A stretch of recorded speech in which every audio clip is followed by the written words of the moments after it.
Lesson 183. I call upon God's name and my own. God's name is holy, but no holier than yours. To call upon his name is but to call upon your own. A father gives his son his name, and thus identifies the son with him.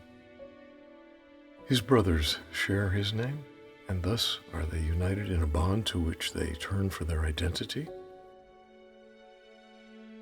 Your Father's name reminds you who you are, even within a world that does not know, even though you have not remembered it. God's name cannot be heard without response, nor said without an echo in the mind which calls you to remember. Say his name, and you invite the angels to surround the ground on which you stand and sing to you as they spread out their wings to keep you safe and shelter you from every worldly thought that would intrude upon your holiness. Repeat God's name, and all the world responds by laying down illusions. Every dream the world holds dear has suddenly gone by, and where it seemed to stand, you find a star, a miracle of grace. The sick arise, healed of their sickly thoughts. The blind can see, the deaf can hear. The sorrowful cast off their mourning, and the tears of pain are dried as happy laughter comes to bless the world. Repeat the name of God, and little names have lost their meaning. No temptation but becomes a nameless and unwanted thing before God's name. Repeat his name and see how easily you will forget the names of all the gods you value. They have lost the name of God you gave them. They become anonymous and valueless to you. Although before you let the name of God replace their little names, you stood before them worshipfully, naming them as gods. Repeat the name of God and call upon yourself, whose name is his. Repeat his name, and all the tiny, nameless things on earth slip into right perspective. Those who call upon the name of God cannot mistake the nameless for the name, nor sin for grace, nor bodies for the Holy Son of God. And should you join a brother as you sit with him in silence and repeat God's name along with him within your quiet minds, you have established there an altar which reaches to God and to his Son. Practice this today. Repeat God's name slowly, again, and still again. Become oblivious to every name but his. Hear nothing else. Let all your thoughts become anchored on this. No other words we use except at the beginning, when we say today's idea but once. And then God's name becomes our only thought, our only word, the only thing that occupies our minds, the only wish we have, the only sound with any meaning, and the only name of everything that we desire to see, of everything that we would call our own.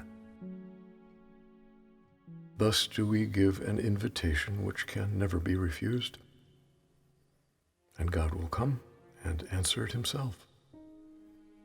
Think not he hears the little prayers of those who call on him with names of idols cherished by the world.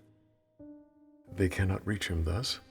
He cannot hear requests that he be not himself, or that his Son receive another name than his. Repeat his name and you acknowledge him as sole creator of reality, and you acknowledge also that his Son is part of him, creating in his name. Sit silently and let his name become the all-encompassing idea which holds your mind completely. Let all thoughts be still except this one, and to all other thoughts respond with this. And see God's name replace the 1,000 little names you gave your thoughts, not realizing that there is one name for all there is and all that there will be.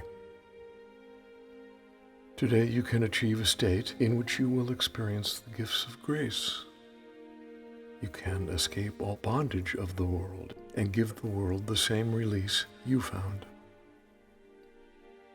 You can remember what the world forgot and offer it your own remembering. You can accept today the part you play in its salvation and your own as well, and both can be accomplished perfectly.